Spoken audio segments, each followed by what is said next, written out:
Another American citizen has been shot and killed by immigration officers in Minneapolis as protests against immigration enforcement intensify across the nation. 37-year-old Alex Pretti was an ICU nurse who treated veterans. Meanwhile, in Washington, Democrats are threatening to pull out of the funding deal reached last week because of the money being provided for immigration enforcement. If they do so, that would trigger another government shutdown. Hello and welcome to USA Today's The Excerpt. I'm Dana Taylor. Here to help us understand this inflection point and how the country is responding to immigration enforcement is USA Today breaking news reporter Christopher Kahn. Christopher, thank you so much for coming back on the show. Yeah, thanks for having me. Let's start with the news out of Minneapolis over the weekend, the killing of Alex Pretti. What happened there? So on Saturday morning, Alex Pretti, as you mentioned, an ICU nurse who worked at a VA hospital in Minneapolis, he was shot and killed by Border Patrol agents. He was one of several people who were filming agents at the time while they were conducting enforcement operations. That's become a very common practice in Minneapolis in recent weeks.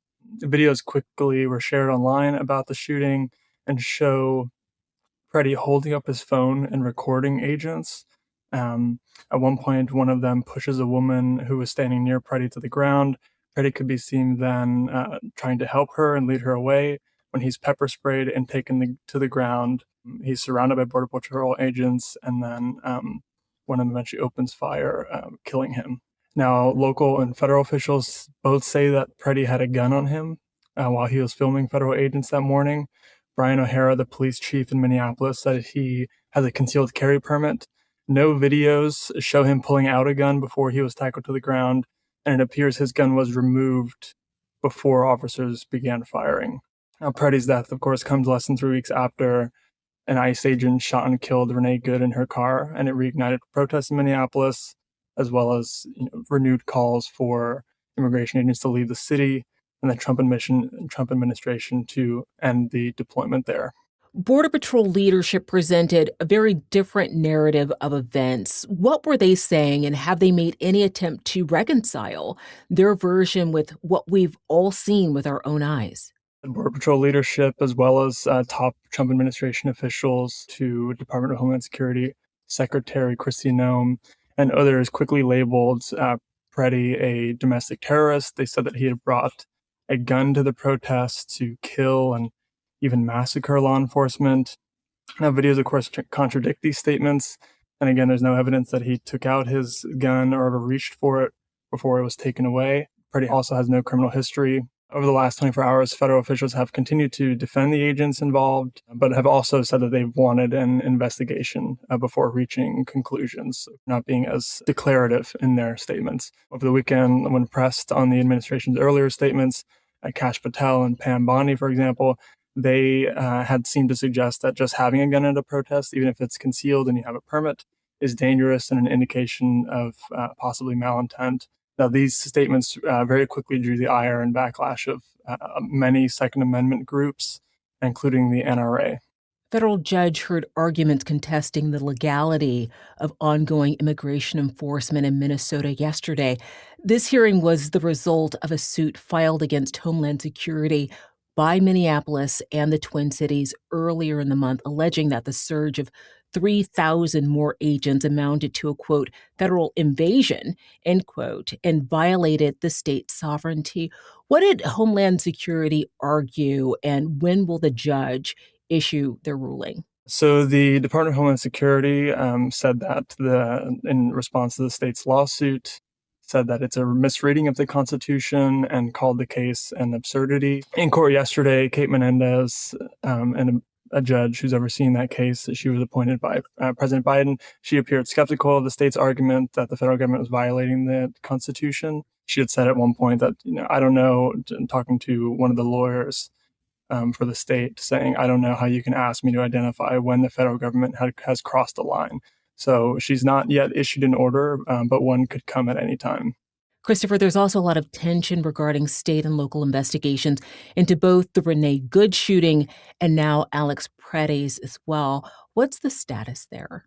In the immediate aftermath of Renee Good's killing, state and local officials immediately called for an independent investigation. the Minnesota Bureau of Criminal Apprehension, which is the state agency that handles these sorts of investigations of officer-involved shootings. They said that they were blocked by the FBI, and then Kristi Noem came out and said that federal investigators will lead the probe, and said that the state doesn't have jurisdiction. The DOJ has since come out and said that they're not investigating the shooting of Renee Good by ICE agent Jonathan Ross.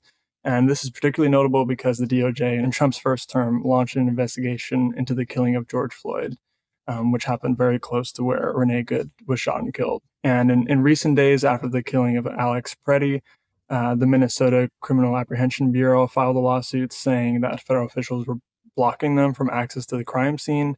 A judge in that case granted the state's request and ordered that the Department of Homeland Security and other federal agencies don't alter or destroy any evidence. And yesterday, Tim Walz came out and said that he had spoken with Trump on the phone, called it a productive phone call.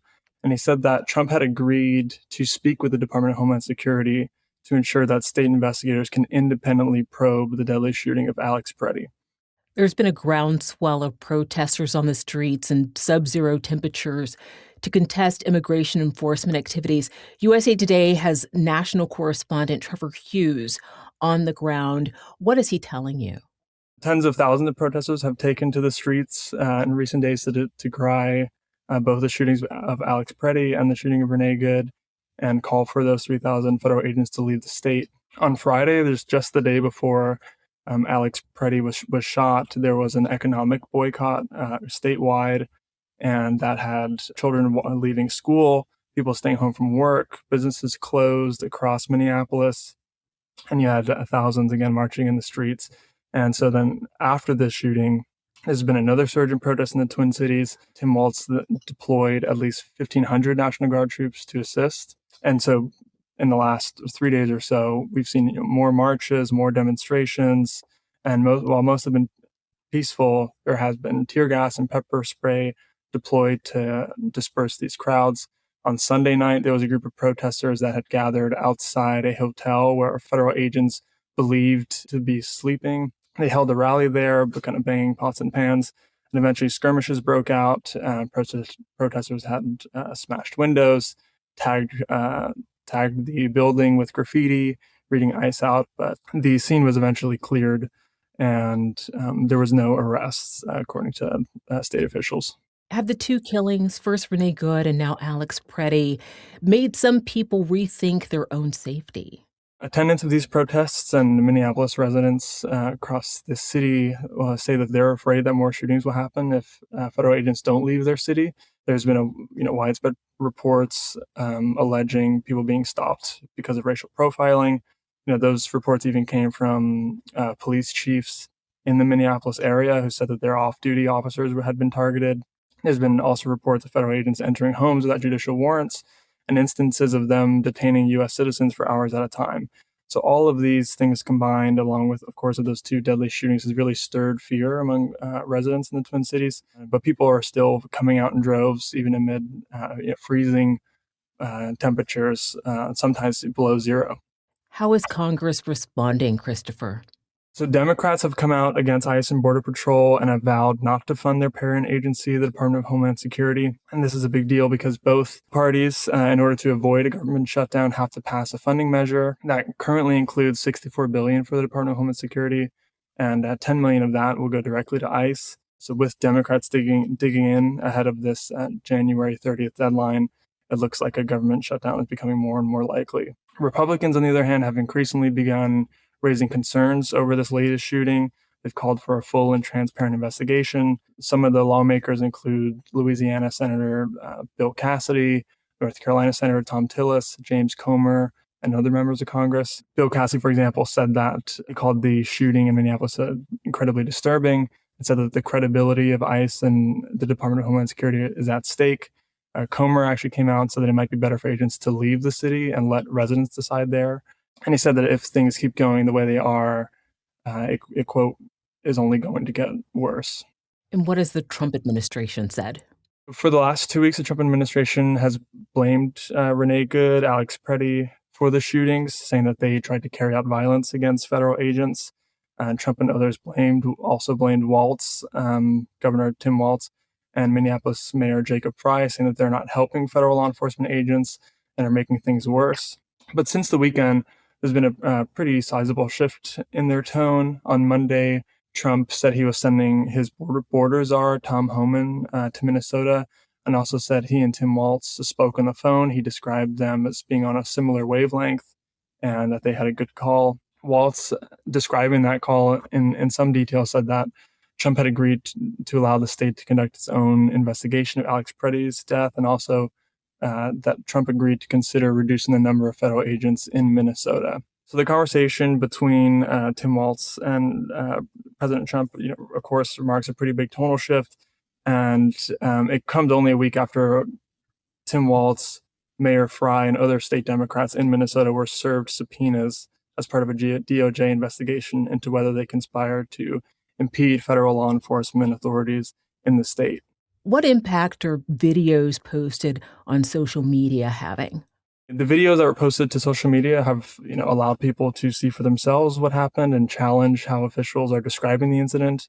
And that's a sentiment we're hearing with a lot of protesters who are out in the streets, that they feel that the federal government had, potentially lied about the shooting and, took issue with them using terms like domestic terrorists to describe those who were killed. And on the official side, you have people like Minnesota Senator Amy Klobuchar, who, when she went out on NBC's Meet the Press and said, your eyes don't lie, basically saying that, the video kind of shows exactly what happened, and you don't have to take federal officials at their word when you have such a clear view of what occurred.